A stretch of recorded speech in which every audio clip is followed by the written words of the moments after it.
first of all, look, man, it's not that I didn't want to come in the studio. Just I feel a little under the weather. I don't know if it's just a change in temperature or whatever, but it's got me having the sniffles and stuff. And last thing I want to do is come out and get someone else sick. So, see, I think more so of others than I do of myself at times.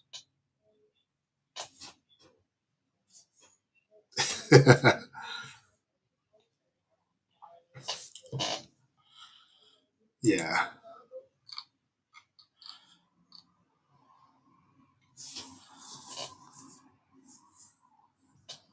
Well, look, he was on one of the NFL shows on on the NFL Network, and I guess one of the things that he talked about is that he wants to show that he can put up 1,000 yards and 10 touchdowns.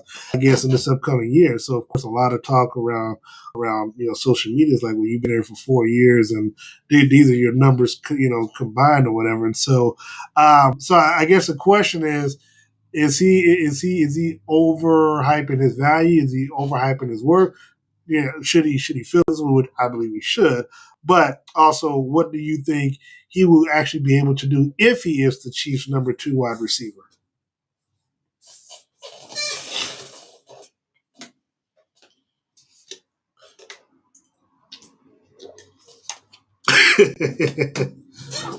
Well, you definitely don't want that.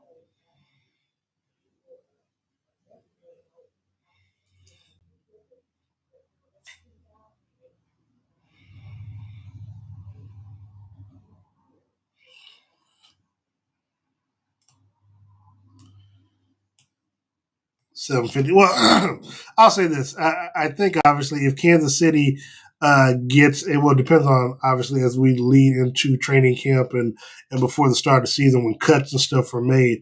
If Kansas City can find a veteran wide receiver, obviously someone depending on what happens with Antonio Brown or someone else of that ilk that might still be out there or that might be available before the season starts, I could see them fall into the number 2 position. And then, of course, DeMarcus, when there's a 3 receiver lineup, he could come in, of course, along with McCole and Byron and rotate in that manner. If he somehow elevates to the number 2, look, there's going to be a lot of pressure because he will have the opportunity to get catches because obviously if Tyreek is on the outside side, that's where the double is going to go. So you will have one-on-one coverage, and that means that you should be able to hopefully get a chance to get some separation with the defender, catch the ball, and let's see if you can extend the plays. If you can do that, now one of the things, and I don't think it's a real secret, but like I said, we go to the same barber, so we have the same barber. And, from time to time, we're there at the barbershop together. So we have had this conversation prior to a game or whatever, and he has told me that it's all about whether or not he gets the opportunity.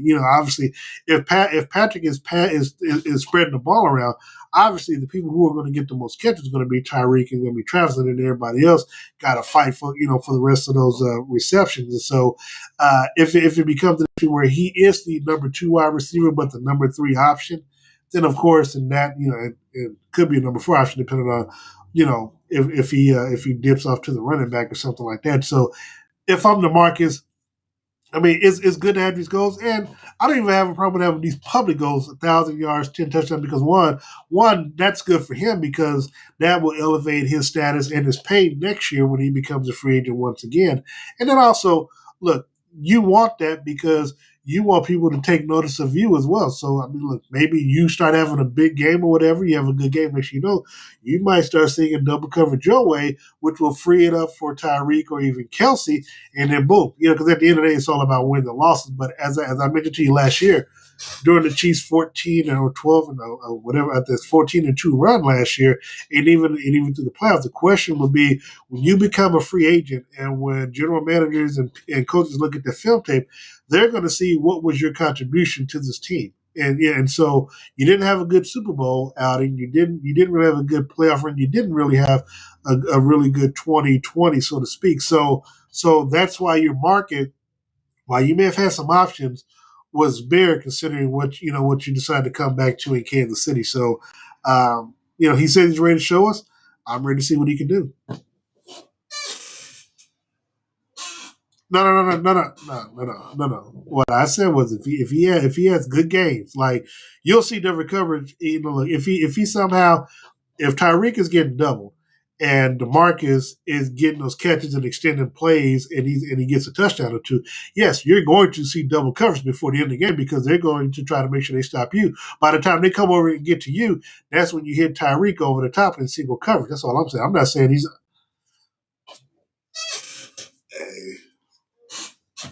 well. Hey, that's hey look, that's fine. And if you're DeMarcus Robinson, let's hope that what you just said happens so he can have big games and have look. There's nothing wrong with that. You got something about it. Worked well for Juju. Okay, that's how Juju got to be club MVP and stuff because he had big numbers. No, no. Hold on. But DeMarcus Robinson was never the number two option. It was Sammy Watkins. So let's keep.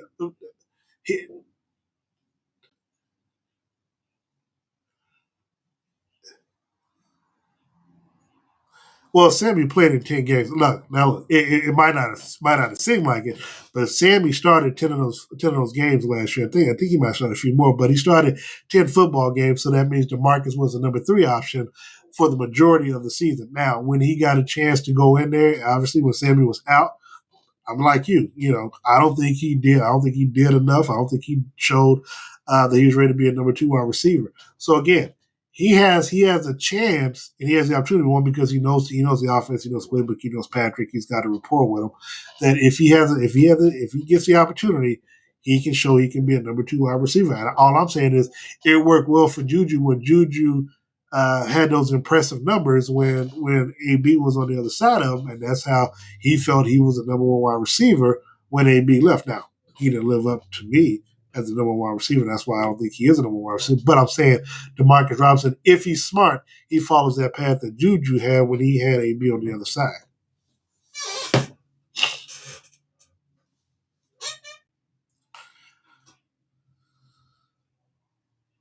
Six.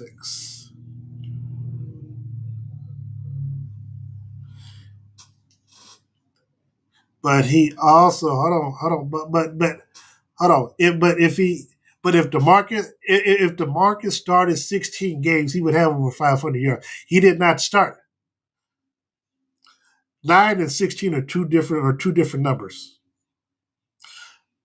But he was not the focal part of the offense, even as a number two. What I'm saying is that he came in as a third option, so and maybe a fourth option, depending on who was in at running back. So I'm saying if you got Tyreek, if you got Clyde Edwards-Helaire, who's running the ball effectively and maybe catching the ball in the flats or something, and you got Travis Kelsey, you become the fourth option. You can play in all 16 games. If you're the fourth or fifth option, you're not going to get 500 yards, Sterling. That's the whole point. Well, we have to, well,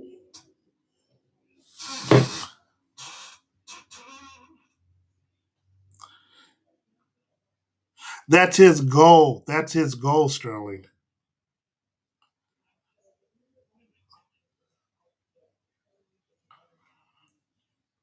That's what he wants. That's the whole point. That's what he's talking about trying to do. That's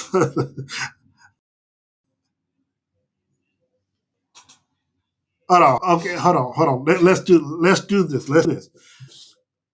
Let's now. I don't know if he's gonna get 1,000 now, but you said his career is 466. Let's bet some Gates lunch that he gets over 500 yards this year. Oh, okay. I was trying. I was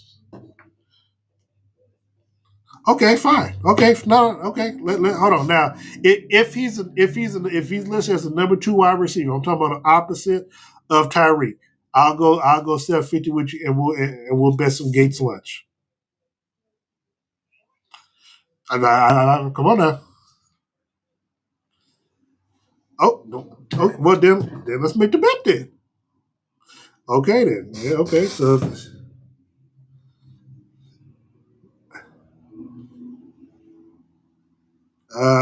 okay, we can go 12. We can go. Yes. If he, I mean, if he's injured, then we can do about that. But yeah, we'll go a minimum of 12 since there's 17 games.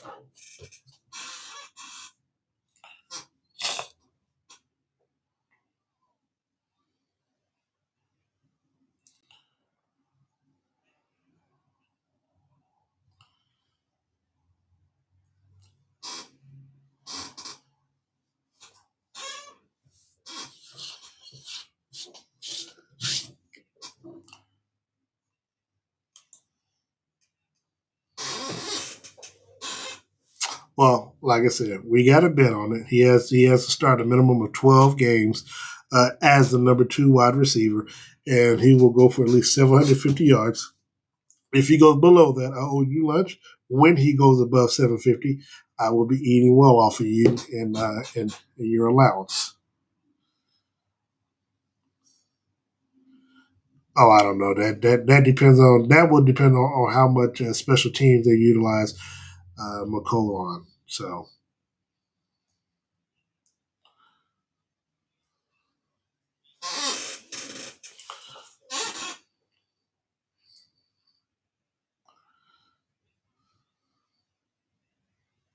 how, how many and how many come on big plays?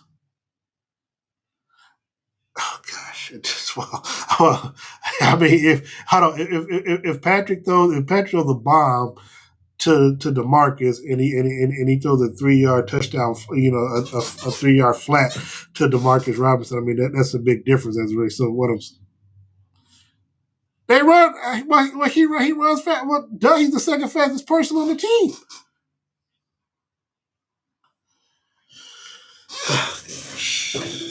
I'm not holding speed against him, man, but you were comparing apples to oranges because hold on, how many how many passing attempts did Patrick Mahomes throw to McCole versus what he threw to DeMarcus?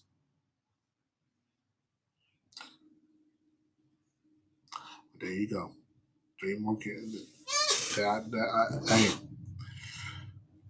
hey, if they long bombs, it is what it is, man. Oh man. Well, hold on. First of all, we had a bet just about DeMarcus Robinson. Don't try to bring McCole into this argument to try to help you win a bet. You're trying to win a bet that you're not. You're trying to win a bet that you're not going to win.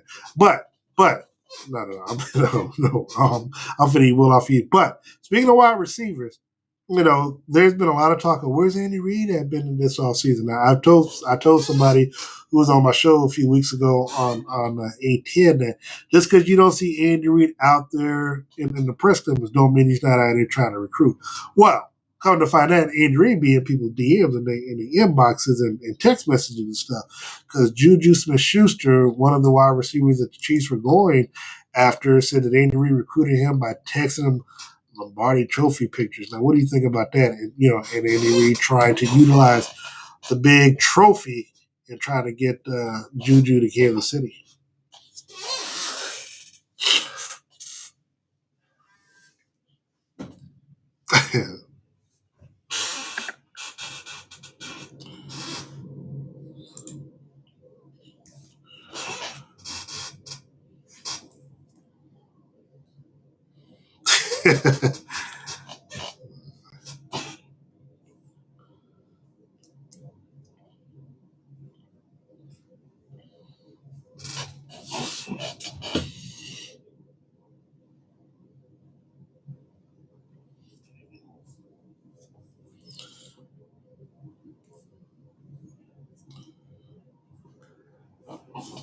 So I'm curious though, if he utilized this to go after Juju and try to at least bring him in, what do you think he did with Trent Williams? You think he did the same thing, or do you think he did something different?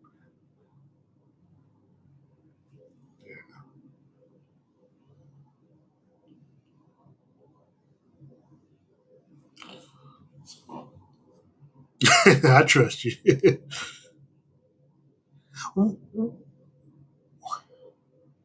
Well, I don't.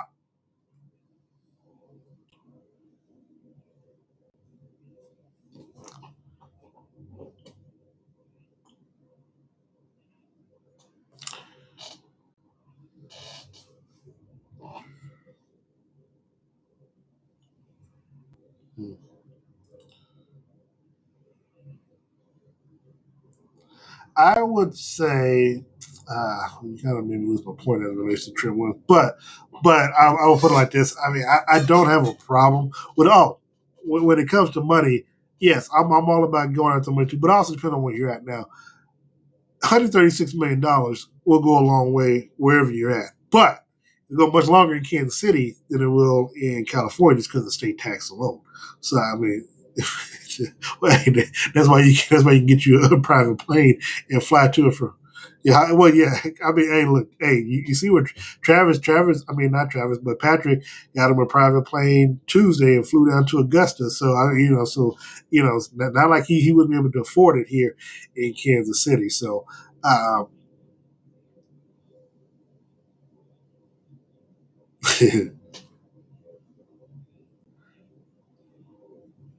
maybe Miami would have been, Florida, no state tax, that his money would have gone much further down there.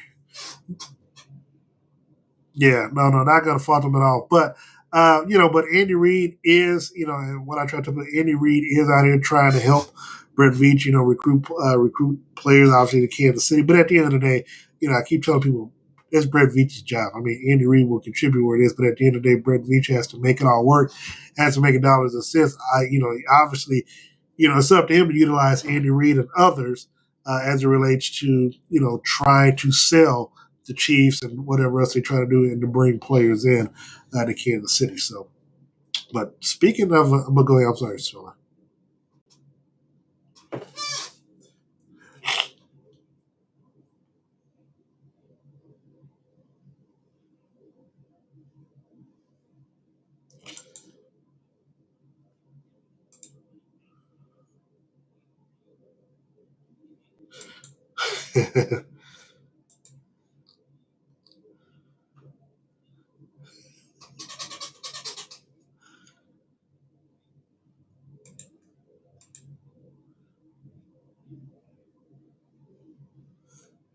Yeah, nah, trust me, if it's between Adam Gase and anybody else, except with the exception of maybe Bill O'Brien, yeah, I'm with you on that.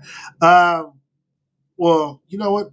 Now I know you are a golfing enthusiast, and I don't want to call you a golfing aficionado, but there's a big event taking place this week. Now we're not having the long coverage as we normally would here on A10, but we are having highlights and stuff that we're doing of the Masters. I'm wondering, one, your initial thoughts on the Masters this weekend, but then also going into that or feeding off of that, do you think the Masters is not going to be as interesting without Tiger Woods playing in it this year?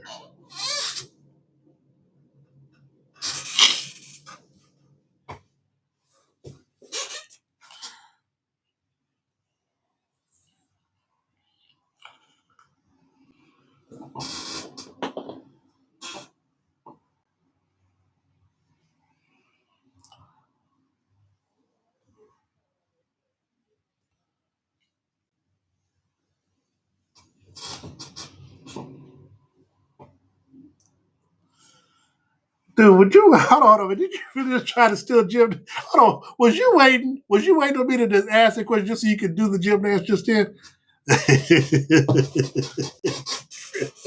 Really, dude. Oh god. Right.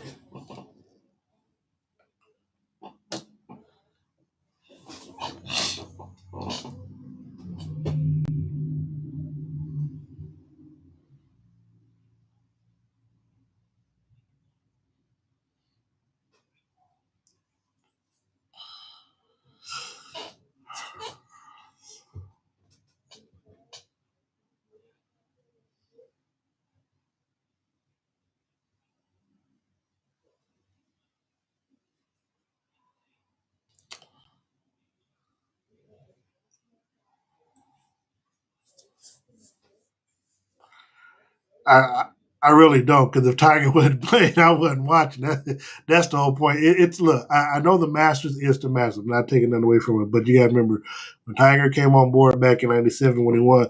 That was on time. That was when I first started watching the match. I didn't care about the match beforehand because nobody looking like me winning. Tiger come about, and he blew everybody out the field. Like, oh damn, okay, well, okay, Tiger, okay, I see you represent one time for the culture. Then he was winning it over and over again. It's like, okay, I started to be like, I am Tiger Woods until he started that cannibalization talk, and then Copland or whatever he called himself. And so I was like, okay, well, let me step back a little bit. But whether it was the Master or anything else, if Tiger's playing and he's playing on Sunday, I'm watching him. I'm not, now when he won it, either last year or the year before. I mean, the big comeback. I mean, that was big. I mean, when Tiger made it to that final round, and it was the thought process that he might win it.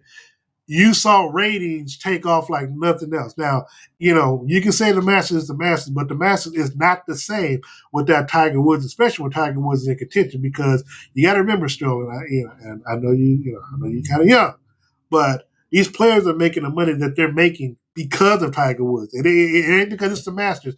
It is because of exactly what this is because of Tiger Woods. And I'm saying without Tiger Woods being there, it to me it loses a little luster. But I mean, I just think that there's a void that's going to be hard to fill because you don't have that special person playing.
Yeah, I mean that's fair. I just don't think that at the end of the day. So, but looking at that, so Jonah, who are you expecting to shine? Who are you expecting to win? I haven't placed any bets as it relates to this yet because I really just have no skin in the game, not knowing who might win this.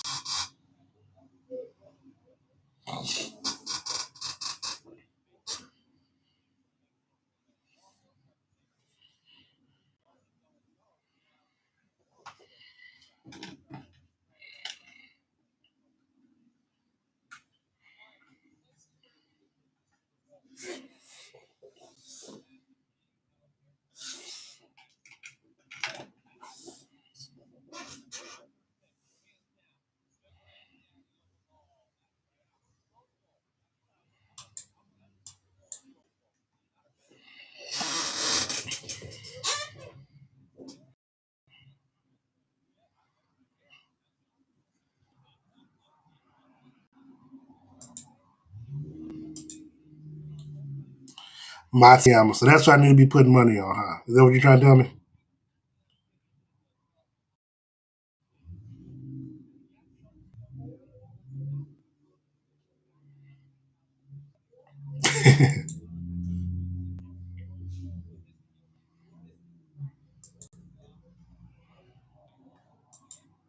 All right, well, so let's take a quick time out. When we come back, I want to talk some NBA with you because I know that's one of your favorite sports. I know you like to throw buckets, but I got to get your thought process on Kevin Durant's return to the NBA last night. All right, we'll be right back. This is Darren the Sterling right here on ESPN Kansas City.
Hey, Soren Petro here. Why settle for pre-sliced meats and dry bread when you can get sliced to order? Meats piled high on soft, fresh baked bread.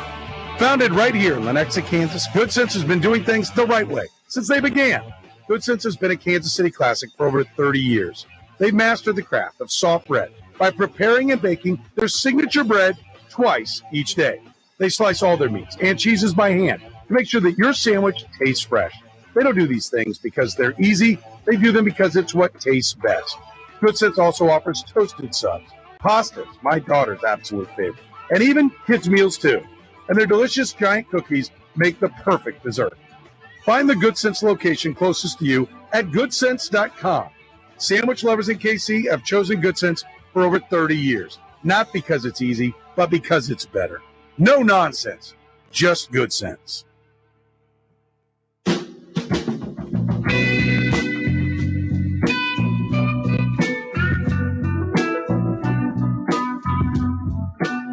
Welcome back to Darren and Sterling right here on ESPN Kansas City, 1510 AM, 94.5 FM, 1510.com, Twitter and Facebook Live. Darren, NBA time, am I right? Always. Always. I know you wanted to talk a little bit about Kevin Durant. Let me get your thoughts first on Kevin Durant's return to the court. Well, I ain't gonna lie. First of all, I was mad because he didn't start. So, they were like, he was trying to, make sure he came out. I'm like, because I'm thinking when they said he was going to return, I'm like, okay, cool. I'm thinking he's going to come out. He's going to ball. And he did ball. Now, he had 17 points, perfect shooting, 5 of 5. But I ain't gonna lie, he messed up my parlay last night because I thought he was going to start and play much more than he did. But, what's interesting is that with his return, and even though that the team played without James Harden, they still scored 139 points. And New Orleans Pelicans, they're off and on. I'm not, I like Zion, but I'm not overly impressed with them. Sure. And but 139 points would mean there was a total of 250 points last night. The thing that killed me though is because it didn't kill me, but I was interested. And I don't know if you saw the second half of the doubleheader last night with the number 1, number 2 teams, Utah going up. Oh yeah, that was a great game to win. Phoenix. Phoenix is right now the hottest team. They're hotter than the sun right now. They're ridiculous. I will be honest. I was upset at myself because the first half was a low scoring. Well, at least first quarter, but the first half was a low scoring game. And so, I tell you about the live in-betting stuff that I do from time to time. So initially it was over under 212 points, and then it dropped to 202. And I was like, man, I really want to get in on this. But I'm like, man, if these teams don't score, I'm going to be mad if I lose some money. And I looked at it, I was like, man, I should put $300 down and go over. And I'm kicking myself all last night because not only did they go over, but they scored, I think, almost 250 points last night because they went in overtime. I was like, oh my gosh. I was like, oh, that would have been that for the taking. But man, but great game. But back to Kevin Durant, him returning, and they, look, they've played well. LaMarcus Aldridge has played well since he's been there. He had 22 points in his outing. Obviously, Brett Brown, 8 rebounds. Joe Harris, he continues to do the whole 14-point stuff. And, but Kevin Durant, it's funny. Kevin Durant said he enjoyed coming off the bench. That's not happening too much longer. So, but Kevin Durant, but not only are they deep now, and DeAndre Jordan didn't even play in last night's game. So, this team, when they get James Harden back, if injury is going to be the only thing that stops them. And I believe that really, Sterling, when the playoffs start in May, dude, I'm like, I don't, I mean, and really, but this is, people talk about how they hate super teams. I like super teams because to me, it kind of makes everybody play harder because you want to see either the super team get to the championship round or you want to see somebody knock them off. Then there are other good teams, obviously, with coaching plays a part of it. But you look at Brooklyn Nets. I mean, look, they got to perhaps go through Philadelphia. They got a good team and they got a great head coach in Doc Rivers. You look at Milwaukee and even Miami to an extent. I mean, I'm gonna kind of give them some credit, But dude, you don't want to face though the Knicks in the first round. I'm telling you that much. The Knicks are gonna bring rocks in a 7-game series. The Nets would win easy, but they're gonna end up with injuries. The Knicks play tough, man. They throw rocks. It's a rock fight every time you play the New York Knicks. Yeah. So that's a team you don't want to play come playoff time. And look, and just think about it. I mean, first of all, as much grief as Michael Jordan has gotten over the years, being the owner of the Charlotte Hornets, the fact that they're number 4 right now in the Eastern Conference, where if they had LaMelo Ball, I still think they'd be number 4 because I think the top 3 teams would just separate. I think they just separate themselves from everybody else. Top 3 by far. Yeah, but the fact that that he's got a team that's in the mix that's number 4 right now that you could easily see, well, perhaps Michael Jordan could finally get his first round victory. Not great they'd have to face the Atlanta Hawks or the Miami Heat, but 7-game series, hey, all bets on the table. So I mean, I'm telling you, I'm loving the potential matchups and games and stuff with the playoffs. Like when it's playoff time, people go, talk cheese. Look, we'll talk cheese. We'll talk football when it comes. But when the playoffs start, bro, I mean, I'm liking it. And look, bet-wise or gambling-wise, man, I mean, it's going to be, there's going to be some interesting parlays and stuff that I'm going to be trying to put together throughout the postseason. Well, we'll have on Devin Ellington of Hoopball tomorrow to give us some betting updates. I do want to touch on Kevin Durant and his return. 17 points, 5 of 5 from the field, 2 of 2 from 3, 5 of 5, perfect, right, except for the turnovers. The 6 turnovers were something that he really needs to cut down on. He was phenomenal in his catch and shoot role. That was something that really impressed me. There's one of the clips was him coming down. He's on the wing, open, and he's going to get a wide open look when you have guys like Kyrie Irving drawing attention. Just wait until James Harden comes back. But seeing Kevin Durant as a spot-up shooter at whatever he is, 6'11", you're not blocking it. He's lethal from 3. It's like, what do you do to stop this Brooklyn Nets team? The thing that's even scarier is TLC is not playing in the playoffs. Timothy Luwawu-Cabarrot was 2 of 13 from the three-point line. You take that away, and the Nets go 17 of 28 from 3. That's absurd because he's not playing come playoff time. I've seen TLC. He played on the process Sixers. He's okay. He's a defense-first guy. He took 13 threes. Yeah. That is not happening come playoff time. That's scary if you're looking at this Nets team going, they put up 139, no Harden, and he took 13 three-point shots. I was interested in that. It was still 40. It was still almost 46. It was still 46% from the 3-point. Yeah, you take those away, like you said, that's 17 of 20. Gosh. They're shooting like 73% from 3. It's ridiculous. And that's without James Harden. And mind you, their whole starting 5, including their center LaMarcus Aldridge, can shoot threes. He was 2 of 2 from the 3. So I mean, so that's the thing. I mean, you can they're able to expand expand the court, expand the floor, and with that type of spacing. And looking at the end of the day, Kevin Durant is going to be the difference maker in any series, even in the series if they were to face the Lakers. Because again, and everything is all about matchups. Now, I think now I'm pretty sure if they face off with the Lakers, I think you're probably going to see LeBron James on Kevin Durant. I just can't. I can't see it. Either that or you put Anthony Davis on him. But that's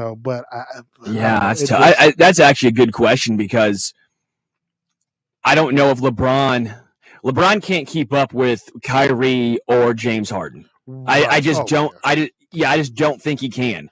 And I think Kevin Durant is still going to have so much of an advantage over LeBron. That's a very good question. Come playoff time, that's going to be a tough. But it goes opposite way too. Who's going to guard LeBron? Kevin Durant is going to get bullied by LeBron. Yep. That's going to be a very interesting matchup. For example, like the Sixers, they would throw Ben Simmons probably on him, and I think Ben Simmons could hold his own against LeBron to an extent. Maybe he only puts up 36, 10, and 10. Like right. But remember when Andre Iguodala got the MVP for like holding LeBron like 35, 12, and 8 or whatever it was, something silly. Like he's going to get his, but you have to slow him down and be able to hold your own a little bit. The Nets and the Lakers have so many mismatches all over the floor. That would be a very interesting matchup. Yeah, no, again, and that's basically when it's in the playoffs, and of course you got a 7-game series. That's what everything is always going to be about, matchups. I mean, you look at it, if the Brooklyn Nets, again, and right now they would take on the Knicks if they made it to the next round. You're probably looking at Milwaukee or Philadelphia. Well, no, you wouldn't face Philadelphia until the championship, the Eastern Conference Finals, but you probably face Milwaukee more than likely in the second round. So. I mean, just looking at it, I mean, these are great matchups. And look, the Boston Celtics, they're no slouch. They're 500 right now, but anything can happen in the 7-game series where you can just focus on who your opponent is going to be for every other night or every 2 nights or what have you. Yeah, this is shaping up to be probably one of the most exciting, even the bubble situation was different last year, but they still have some great matchups. I mean, obviously you had the 2 50-point games with both Jamal Murray, and you look at Dame Lillard. I think that was the Portland Trailblazers they faced. So, we already talked about the Western Conference for real. I mean, you got Utah, you said, Phoenix, the Clippers, Nuggets. Jokic, Michael Porter finally, becoming the player that everyone hoped that he will become. Of course, the Lakers are kind of free-falling right now, but that's because of injury. But it doesn't matter. If they're fully healthy with AD and LeBron, it doesn't matter if they're number 1 or if they're number 8. They're still going to be a record. They will be, but the problem is instead of playing, San Antonio, Dallas, or Memphis, they're going to be facing Utah. or Clippers, or even then you don't want to play Denver in a 7-game first-round series if you're the 4 and 5. Like right now, the Lakers will play Denver. Right. That's a tough first-round matchup. But healthy though, I mean, that's I still got to side with the Lakers just because. I'm siding with them, but they took them to 7 games last year. I mean, I'm just saying it's not going to be a cakewalk. If you play, the Lakers played. Maybe it was 6, no, but I think it was no. They took the Clippers to 7 games and beat them in 7. My point though is you're going to go into a deep series. You play Memphis, you have a 4-game sweep.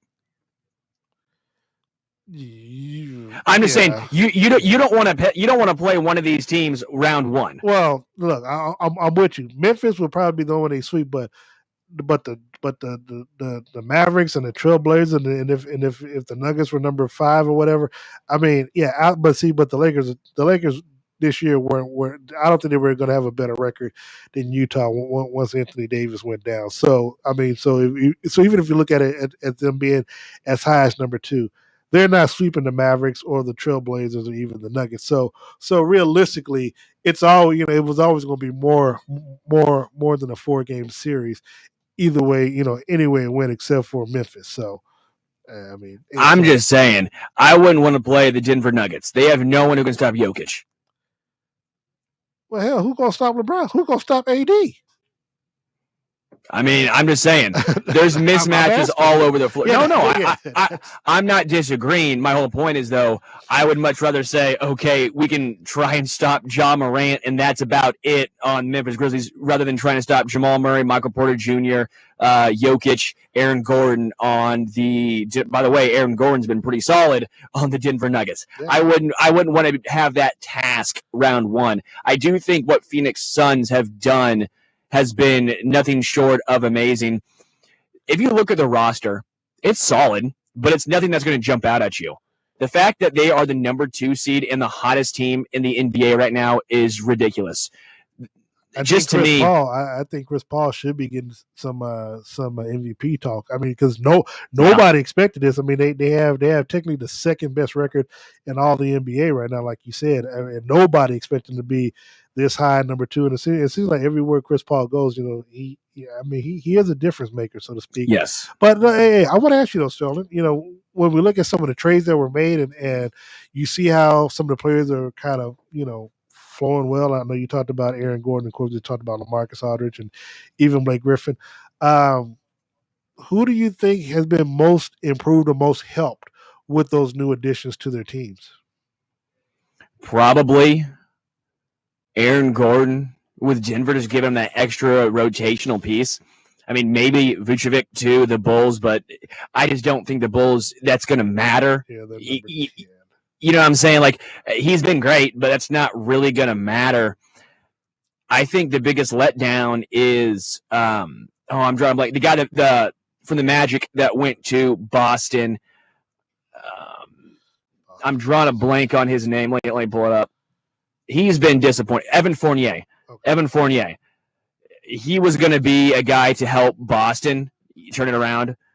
He was like 0 of 10 in his first game with Boston. Like, maybe he had nerves he couldn't overcome.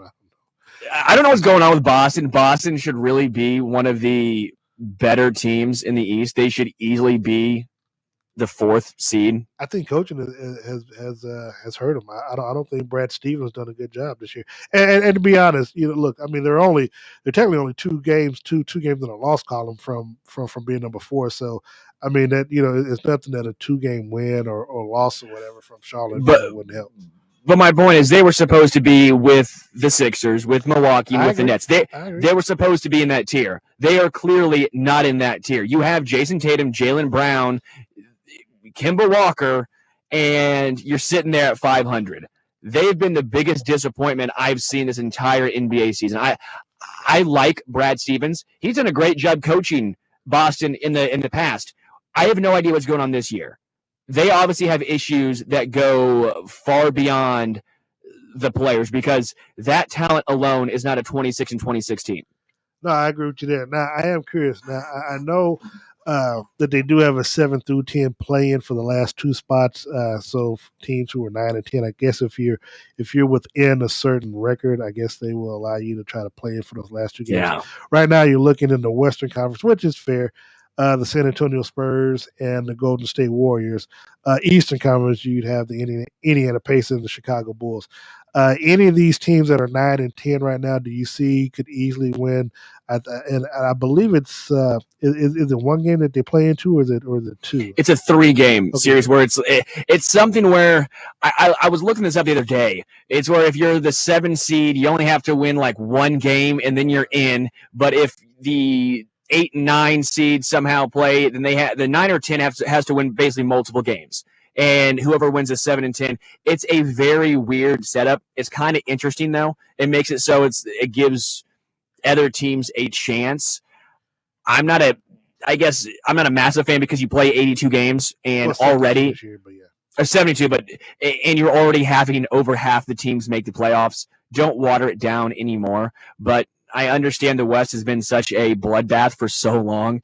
Maybe those 9 and 10 deserve a chance, I guess. But I can't. I mean, I like it. I mean, granted, look, obviously, it's good as a fan. Yeah, I mean, it's good as a fan. You get, and look, there's not to say that 7, 8, 9, 10, you're not going to, I mean, I think you're going to still see some competitive games because obviously if you're 7 and 8, you need to win those games so you can get to the playoffs. And so if you're 9 and 10, you know that if you win 2 extra games, like, oh man, we played 2 games, we can get into the playoffs and get some of that playoff money and actually have a chance to play for a championship because, you know, at that time, throw the ball up, you know, anything can happen. Who knows? You know, so I like it. I mean, obviously, if you're a gambler, you know, that's you like that. Yeah. Well, one thing I do want to say is I think the Spurs are always dangerous because they always are well coached and they know what they're doing. I just don't think they have the talent to make any noise this year. Like they're the 9 spot. They don't have the talent to overcome some of these other teams. I think, for example, the Warriors, though, Steph Curry's been hurt a lot of the season. They've not been completely healthy. That's a team that I would say if they got hot, that could be a little interesting because their bench is bad. But if you have Wiggins, Oubre, and Steph Curry, you obviously have Draymond Green with the playoff experience. You know, I don't think I want to play that team. Yeah, with you, and this kind of goes into my next question, you guys, it relates to the MVP stuff right now in the NBA because obviously they were talking earlier in the season and even some of last week, we're still talking about Damian Lillard and obviously throughout the season before injuries, Joel Embiid, Kevin Durant, James Harden, and LeBron James, and then of course Steph Curry. I guess my question to you is, you know, when you look at the Warriors, the thing that worries me is that a lot of these teams, and more so the individual players, especially players who are at the top tier MVP All-Star status, I'm not seeing enough consistency, you know, because and even Steph Curry to an effect, like one game he'll come out and he'll shoot like 5 of 7, 5 of 11 from the 3-point line. Then the next day, he'll shoot 2 of 11, and it's like, and you know, and they'll win a game where he's shooting 5 of 11 from the 3-point line, and then the next game, they're blown out because he's trying to obviously shoot him back into the ball game, but he's scoring 2 of 11, and I see that from like Dame Lillard and a few of these other players. They're on these teams that you expect them to win certain games, and those games become more competitive than what it should be. And then, of course, those games, like the Houston Rockets, like, you know, they had that 20-game spell where they couldn't win it. They couldn't buy a game. Now they're sitting there, you know, knocking off the Dallas Mavericks and some of the other teams. You're like, wait a second, man. I'm like, Luka, why aren't you stepping up? I mean, like Luka shot 0 for 9 last night from the 3-point line. I'm like, so, I asked you that because I know we got to go to break, but I asked you that to say, where does your MVP stand right now, knowing that these players haven't been consistent as it relates to their output and what they've done on the court for their teams? I think it's Nikola Jokic. I don't think that's even really much of a debate right now. I think Jokic has been the most consistent, best player on one of the best teams. Why would it not be anybody from Utah with the best record? I was considering saying Donovan Mitchell, but just the Utah Jazz are so balanced. You know, it's tough to find one guy just to point out and say Donovan Mitchell would be that guy, but Rudy Gobert has been so great, even though the numbers obviously don't jump out at you. I think Jordan Clarkson's going to win 6th Man of the Year if he doesn't win Most Improved Player of the Year. You know, Bogdanovich, Joe Ingles, Royce O'Neal, they've been very consistent all year. They're just so deep. I think Jokic has stood out, especially with Jamal Murray being not Jamal Murray that we thought he was going to be. I think Jokic has kept this team afloat, and even more so. That would be my pick. I think Joel Embiid was that guy until the injury, but because of that, I'm going with Jokic. Who you got? Be honest, man. I think I'm about to slide in Chris Paul because, again, nobody expected this from the Phoenix Suns. You know, he comes there, and, you know, he offsets Devin Booker, but, you know, you're also getting good play from DeAndre Ayton. I mean, so – you know, his leadership and where he's got this team at, he led them to a win last night over the Utah Jazz. I think if it's me, I'm giving it to somebody with the better record between Utah and Phoenix. And because Phoenix, we expected Utah to be here, but we didn't expect the Phoenix Suns to be where they're at right now.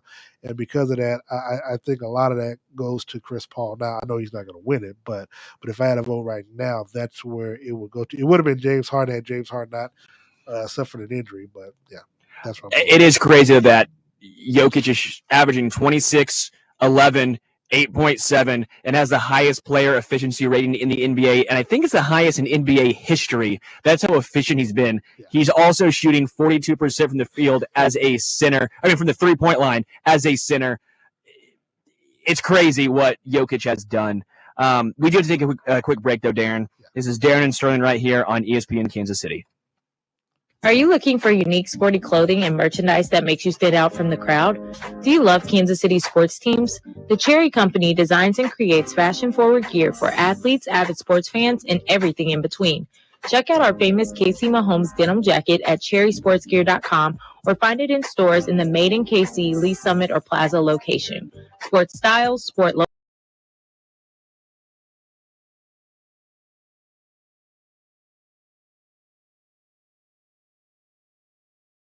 Harry's Razors just came out with their sharpest blades ever. But unlike other razor companies, they're not charging you more. Harry's new sharper blades are still as low as $2 each. You heard me right, just $2. How do they do it? Harry's owns a German factory that's been honing razor blades for 100 years. They source their steel from Sweden and own the entire manufacturing process, from research and development to the factory floor. It allows them to keep the prices lower. How confident are they? A 100% quality guarantee. You'll see it at harrys.com. Blades are even delivered directly to you. No getting unmasked and standing in line. They're delivered straight to your door, with or without a subscription. And right now, Harry's has a great offer for my listeners. New customers get $5 off a Harry's trial set when you use the promo code PETRO, P-E-T-R-O, at harrys.com. That's a 5-blade razor, weighted handle, foaming shave gel, and travel cover, all for just $3, plus free shipping. That's razor, weighted handle, foaming shave gel, and travel cover, all for $3, shipped to you for free. Only at harrys.com, only with promo code PETRO.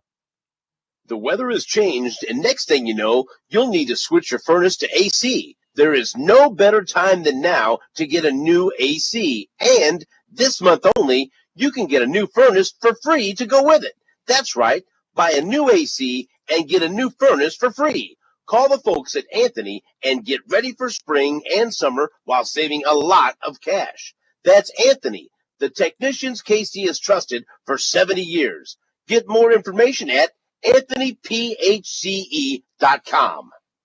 Hi, this is Toby Tobin along with Jason Gutenkopf from Lewisburg Ford in Lewisburg, Kansas. Hi, Jason. Hello, Toby. This is Ford Truck Month, but you've done it again. We have, Toby. We love Truck Month, and we did do it again. We are the number one F-150 dealer in the greater Kansas City area for the 4th year in a row here at Lewisburg Ford. That is absolutely amazing. How come? Because we sell everything for $50 over factory invoice, Toby. We've won the President's Award 18 times. That's unheard of. And we've got the biggest selection of anybody in the area, Toby.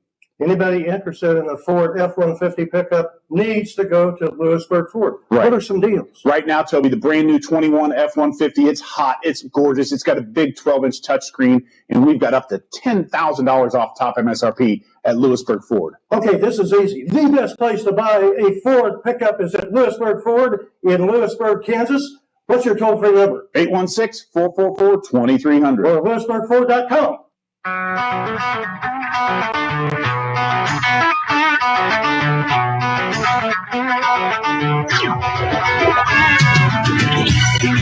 Welcome back to Darren and Sterling right here on ESPN Kansas City, 1510 AM, 94.5 FM, 1510.com, Twitter and Facebook Live. Darren, the Royals are in a rain delay, so if you're looking for the Royals and you're wondering why they're not playing, they're in a rain delay. But that means I still have time to put a bet on the game. What's over under for them right now, Sterling? I thought it was 8. I think it's 8. Really? Yeah. I did on Tally side. I have the over on Tally side. If that helps you. If it plays, if the game even plays. I don't know if I want to bet on a game that's not gonna. It's questionable. According to our friend Lynn Worthy, look, man, a little rain shower's never hurt anyone. So it's pretty good. It's good for my plants. I don't have to water my yard. I don't have sprinklers anyways. But it's good for my yard. It's going to help the grass, but, man, that's something I'm not going to look forward to cutting this weekend. So. Oh, dude, no. Mowing the lawn is just not fun. It's just not fun. Well, no, especially when you have hills. That's the problem. You got hills. And so But it does look like the game is gonna tip off, I guess, or I guess start off at 5:40 now. I guess is where they pushed it back to. So 2 hours? Yikes! I was looking forward to this game. Brad Keller, I need him to bounce back. I wanted to see him bounce back from his rough opening day outing. I don't know, but 8 runs. Yeah, that's again. I don't know where all these runs are coming from, Sterling. So, but it looks like there's only 3 games today. Royals More than 3, but some games have already started. Okay, that's what it is. Okay, there's been a lot of early games early on in the year so far. The reason why, as when you're in the Midwest, you have rain delays. This is why. All right, so let's get us out of here. All right. Well, this was Darren and Sterling right here on ESPN Kansas City. Thank you guys so much for listening to us today. You can find it again right here tomorrow on 1510 AM, 94.5 FM. We'll be joined by Devin Ellington of Hoopball to give you guys some updates on sports betting. Until tomorrow, this is Darren and Sterling right here on ESPN Kansas City. We are